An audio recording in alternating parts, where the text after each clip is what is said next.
Hello mga kanal, sumani ang panahon nga nauli na akong amahan gikan sa ospital. Kailangan gid mi matabok ng kusog nga sapa guys. So kung mag-ulan or magbaha di gid magatabok. So sa wala pa din nakabalo ang akong amahan is gioperahan siya sa ihang tiyan, gikuhaan siya tulo ka organs like gamay nga tinai og dako guys, pati na pud ihang kilid guys. Kay gamay tuplok lang sa doktor niya, isakitan na siya guys. So mo ni akong pares kaning nag-advise nga taas nga laki og kani akong manghud pong isa nga dalag electric fan.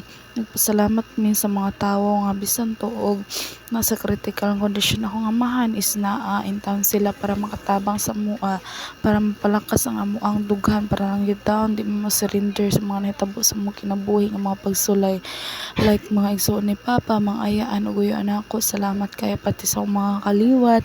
So mao ni gialalayan pa na mo ang amahan kay di pa mungod kay siya katarang og lakaw guys, patungod sa ihantiyan nga gasakit pa. So mao na ang amo ada paingon ug mao ni salamat kay sa tanan mga tawo gid akong ibalik-balik.